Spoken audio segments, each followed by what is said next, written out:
Imagine a city of 1,000,000 people, hungry, restless, and afraid.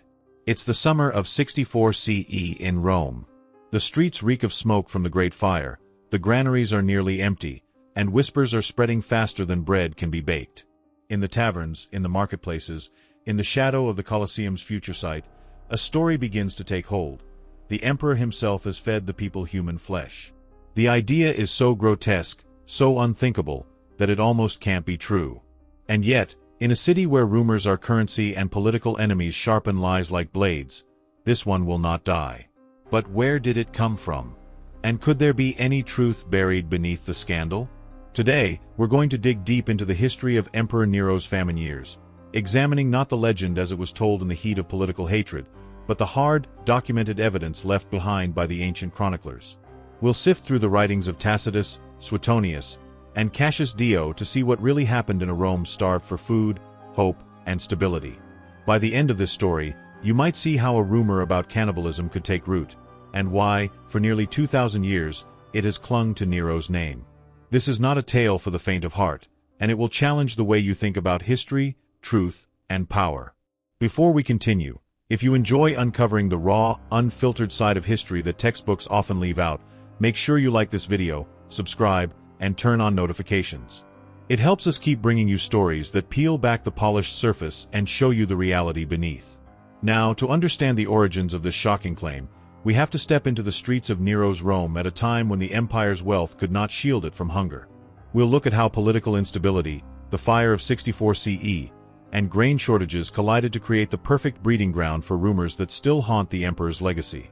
In the next section, we'll set the stage, examining Nero's Rome in detail, the machinery of its food supply, and how a city that imported its bread from across the seas found itself on the brink of starvation. To understand how the rumor of cannibalism could even take root, we need to understand Rome itself under Nero.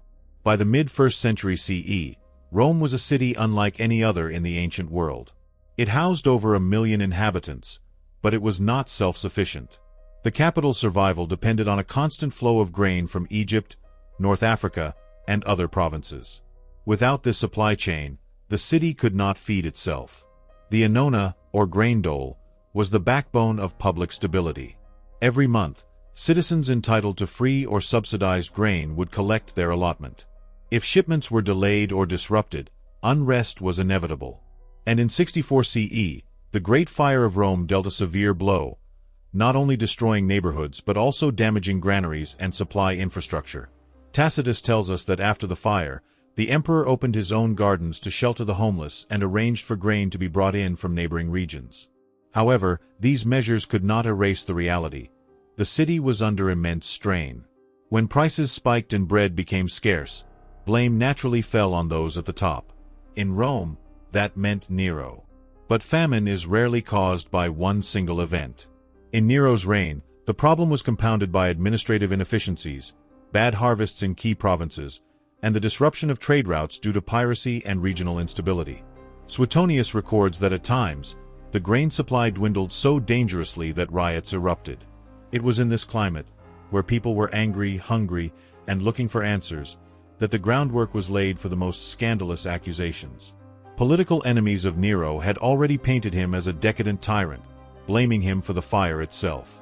The famine that followed only deepened public resentment.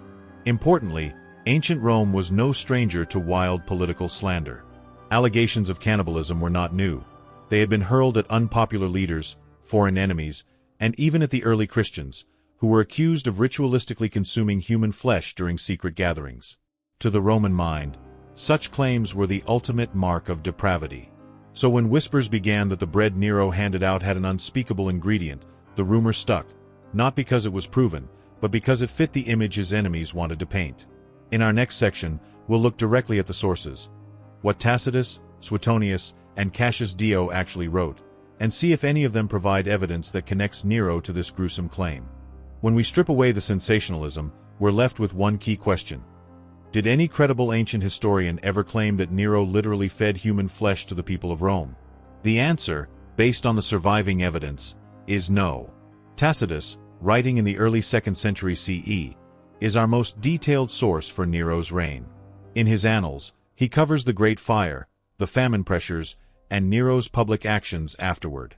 Tacitus records Nero importing grain from nearby towns and selling it at a reduced price, efforts that, at least in part, alleviated immediate shortages. There is no mention of human flesh in his account. Suetonius, whose Lives of the Caesars is famous for its salacious details, also does not accuse Nero of such an act. He does, however, portray Nero as cruel, decadent, and indifferent to suffering, descriptions that would have made such a rumor believable to his audience. Cassius Dio, writing in the 3rd century, offers a similar picture. Nero as an unstable ruler whose policies sometimes worsened crises. Yet even Dio, who freely condemns Nero, makes no direct claim of cannibalism. So where did the story come from? Historians believe the origin lies in the political weaponization of rumors. In ancient Rome, accusations of human sacrifice, infanticide, and cannibalism were standard tools to discredit rivals or demonize marginalized groups. Early Christians were famously accused of consuming human flesh in their Eucharist rituals, charges that were entirely false but devastating in public perception. It's possible that during the famine, the bread or stew distributed to the people was of such poor quality, containing spoiled meat or animal remains, that it sparked grotesque speculation. From there, political enemies could have twisted the story into something far darker. In a city teeming with fear and resentment, it would have been easy for such tales to spread unchecked. What's certain is that Nero's reputation was already so damaged, by the fire, the executions of senators, and the persecution of Christians, that people were ready to believe almost anything. The rumor of human flesh fit neatly into the image of a monstrous ruler. In the next and final section, we'll examine the lasting impact of this claim. Why, even without evidence, it continues to cling to Nero's name, and what it tells us about the nature of political propaganda in the ancient world. 2,000 years later, Nero's name still stirs images of cruelty, excess, and chaos. The rumor that he fed his people human flesh during a famine, though unsupported by direct evidence, has survived because it serves a larger narrative. It captures, in a single horrifying image, the way his enemies wanted history to remember him, as a man so far removed from morality that nothing was beneath him. This is how political propaganda works. In the ancient world, there was no free press, no investigative journalism to challenge official accounts or popular whispers. Instead, reputations were shaped by poets, pamphleteers, rival senators, and historians writing decades later, often with their own agendas. Once an accusation took root, it could outlive the truth indefinitely. In Nero's case, the environment was ripe for such a legend. He had presided over the Great Fire of Rome, a famine, public executions, and the persecution of Christians. He was accused, falsely or not, of singing while the city burned. He had alienated the Senate, executed his own mother, and spent lavishly on artistic performances while the empire struggled. Even if the cannibalism story was false, it was believable to his contemporaries because it aligned with the portrait of a ruler out of touch with human suffering. For historians today, the challenge is to separate the man from the myth. The famine in Nero's Rome was real. Hunger was real. The political exploitation of that misery was real. What we lack is concrete proof that the bread or stew handed out in the city ever contained human flesh. Still, the endurance of the rumor tells us something important, not about Nero's actual policies, but about the psychology of societies in crisis. When people are starving, they look for someone to blame. And in Rome, as in many societies, the ruler stood at the center of both praise and condemnation. A story like this didn't need to be proven to have power, it only needed to be repeated.